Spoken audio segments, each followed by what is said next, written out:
With loving greetings from all souls at this station, this is Matthew. When weaker civilizations fell prey to the darkness, they were captive within its low vibrations. Warring, ignorance, poverty and fear, which are bereft of light, is how dark ones controlled populations, and that is what befell Earth's peoples. When a dearth of light put the planet's very life at risk about 90 years ago, Gaia asked for help. Out of love for her and her residents, highly evolved civilizations infused the planet with light, and souls started leaving their advanced worlds to incarnate on Earth to add their light. That intensity of light is the reason conflict and chaos are occurring around the globe. It is part and parcel of a world being freed from the grasp of darkness. Light's high vibrations are clashing with and overwhelming the low vibrations, thereby bringing a long era of darkness to its close. Dear ones, we know you want clear, irrefutable evidence. You want to know when 𝐂𝐻 will be announced, the new global economic system will be implemented, the illegal Biden administration will be removed, and the Federal Reserve System, whose tentacles reach all countries, will be abolished. Citizens who are rebelling against their corrupt governments want to know when they will have leaders with wisdom and integrity, and all of you want to know when the many truths still hidden will come forth. We wish we could say more than, on the near horizon, but we don't know exactly when those vital developments will occur.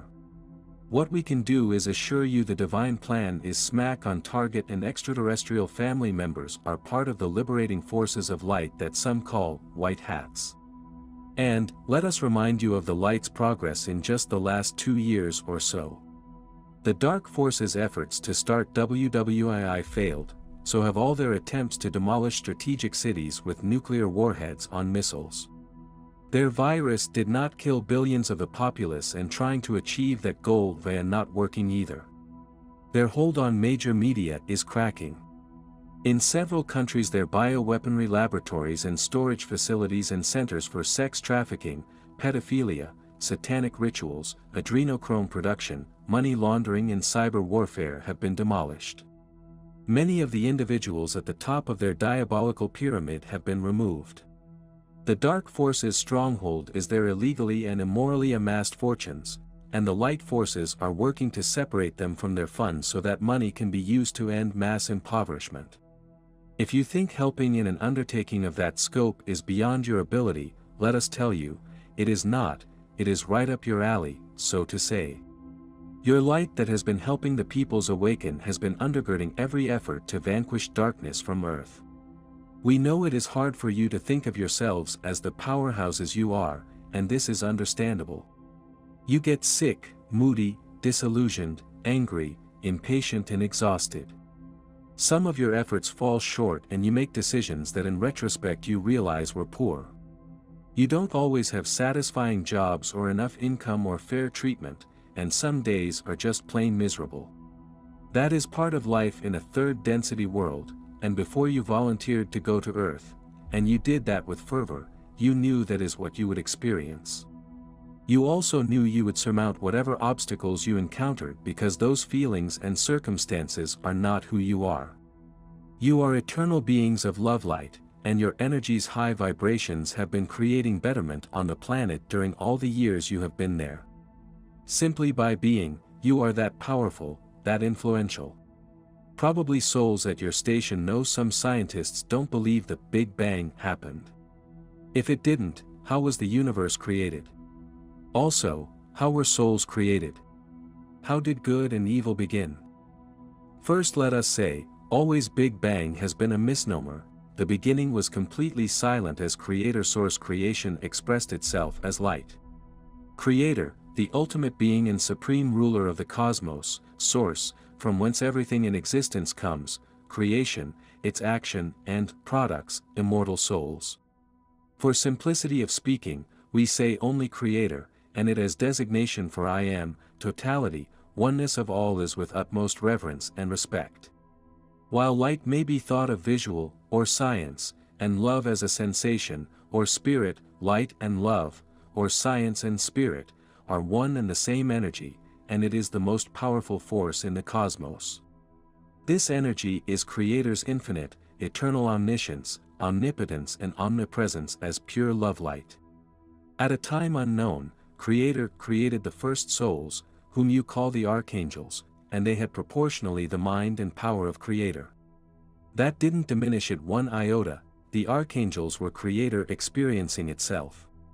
At some point it endowed them with the capability to co-create. They could use its energy to make whatever they could think of. First they made a lower realm of angels, then gods and goddesses. Those souls, which also had proportionally the mind and power of Creator via the archangels, added to its experiencing and to their co-creators. After the archangels made materials for forms so each soul could choose to have a body or remain pure spirit, Creator selected a god of pure spirit to co-create whatever he desired and rule over this universe, and chose other gods or goddesses to do the same in 6 other universes.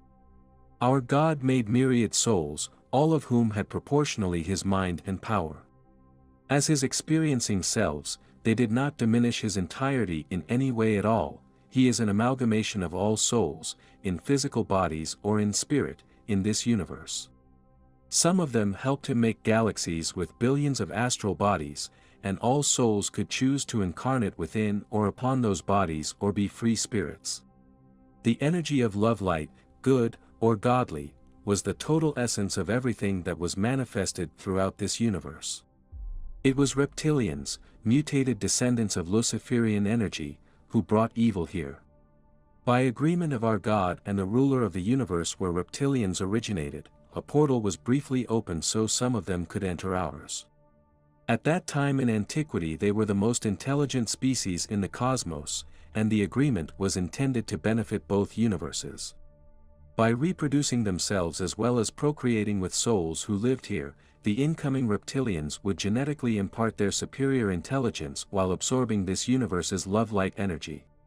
When they returned to their universe, they would spread this energy's high vibrations throughout their civilizations, and their progeny in this universe would genetically endow successive generations with superior intelligence. The win-win situation the 2 universal rulers anticipated did not happen.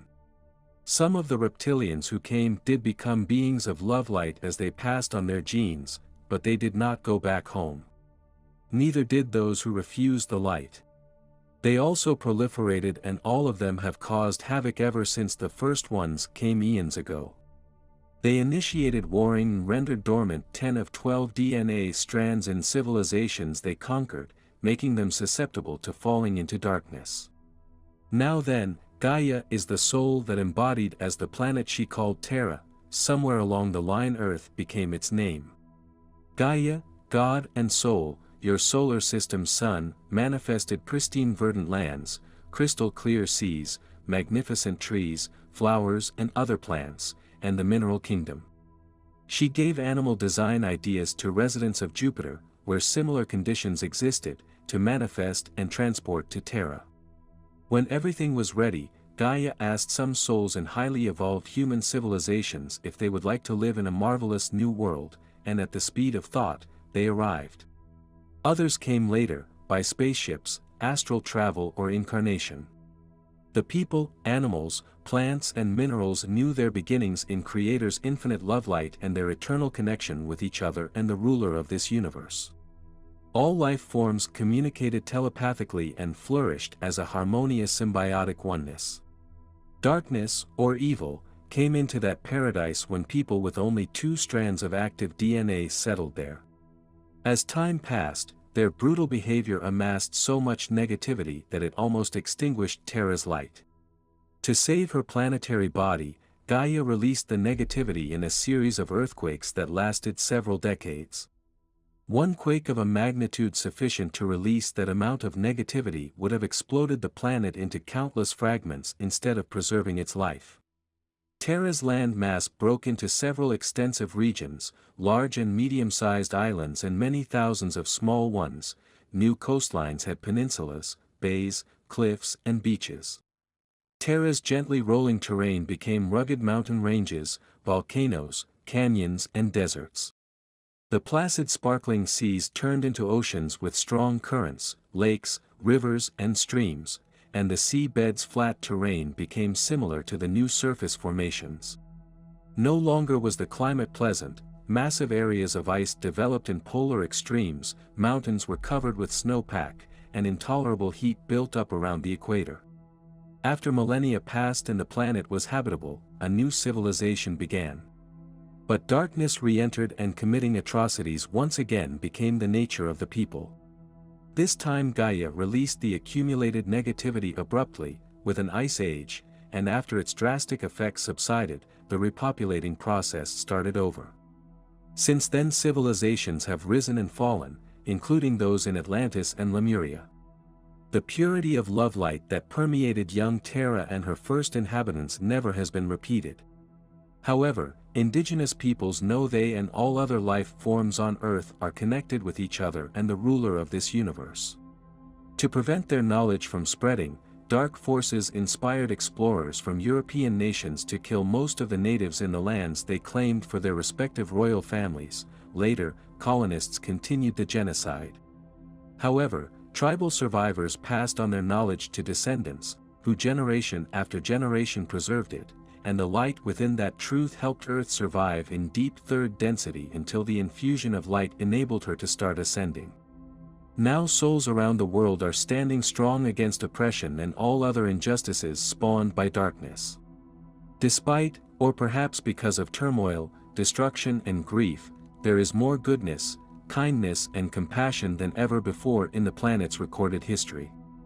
In this respect, beloved sisters and brothers, you have done your part magnificently.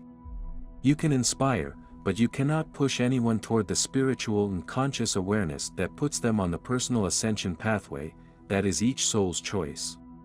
It is a joy for us to behold those who are firmly on the pathway, and that many others are starting to trust their intuition is greatly encouraging.